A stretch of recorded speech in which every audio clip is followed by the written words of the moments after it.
Okay, it is important to keep the limb in a natural position so that it can heal correctly. So avoid rotating and kinking the limb throughout the procedure. You're going to start by applying the stirrups. You want to put them at least halfway up the limb. And you want to place them in a medial and lateral position on the limb. So here's our lateral stirrup, and this will be our medial stirrup beneath. To avoid the tape sticking together, I also use a tongue depressor. And there's our stirrup. So our secondary layer, this is an internal wound, so we actually don't have a primary. Our secondary layer is going to be cast padding. We will start by applying this to the distal aspect of the limb, and we will work our way proximal in a barber pole or spiral pattern. It is important when applying the cast padding that you apply it as tight as you can. It will break before it constricts the limb. Also, make sure that there are no folds or kinking in the bandage, as that can cause some irritation to the skin. It is also important to keep a 50% overlap as you work the bandage. As you work the bandage up the limb. Got a little bit of a kink right there. There we go. As you work the bandage up the limb, this can be a little less once you get to the joints, just to make sure that you get appropriate coverage. Move your arm up a little bit. Okay. Moving on to that real quick. Straighten this out. Okay. Thank you. Right. Try to go as proximal as you can on the limb,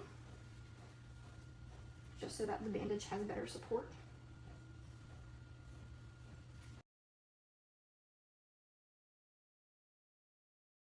Okay, so then we're going to go back down the limb. For the cast padding, you're going to want to make about, you're going to want to do about 2 to 3 layers of this, whatever is most appropriate for the particular wound that you are dealing with. Remembering to keep your 50% overlap.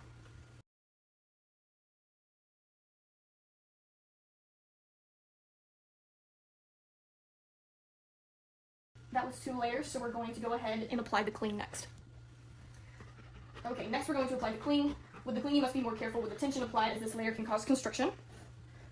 To prevent this, you should only pull tight on the top or bottom throw. I prefer to pull tight on the top throw. It's also important with this one to keep a 50% overlap and to avoid any folds in the bandaging. Moving from cling and vet, or from the cast padding to the cling and the vet wrap, it's also important to keep these layers about 1/4 or 1/2 inch under the gauze padding, and that is to just make sure that these 2 layers don't brush up against the patient's skin and cause any irritation or rashes, especially with the vet wrap. Right.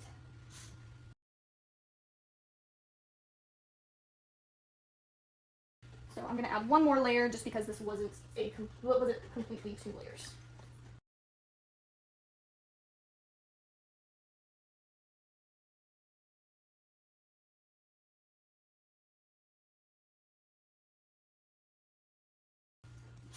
Okay, so between our layers of cling, we're going to go ahead and add the splint. It is important beforehand to measure the splint and make sure that it appropriately fits your patient. For the spoon splint, their paw should rest in the spoon, and it should be placed on the distal aspect.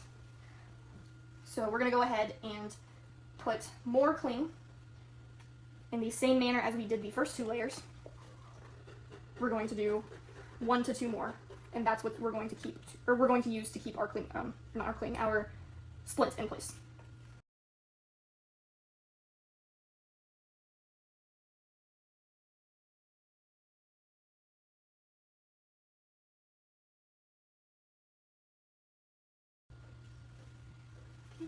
It's also important to make sure to check beneath your patient to make sure that the layers are still laying flat, and that the cast padding is the only layer touching the skin.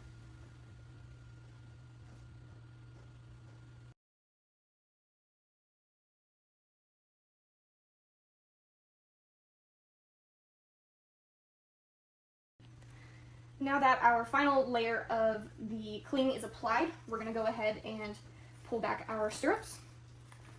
So we're going to reflect it back towards the cling, and we're just going to place it right on top of the cling to help secure it. I'm going to do that for both sides. And again, you should only see the two middle toes sticking out. And it should be, the cast padding should be the only thing touching the paw. Now it's time to apply the final layer of vet wrap. You must be even more cautious with your tension when applying this layer, as it can be very constricting. It's suggested to unroll and re-roll what you plan on using, just so that it is loose and it helps you to better control your tension. So you're going to apply it in the same pattern as you did the other layers. Keeping in mind that with this layer, the folds and creases don't affect the functionality or quality of the bandage at this point.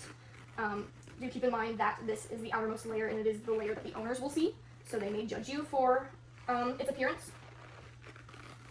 But you're just going to roll the bandage, applying very minimal tension to it.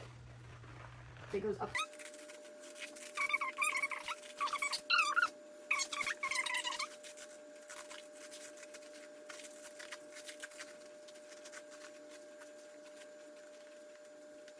Okay.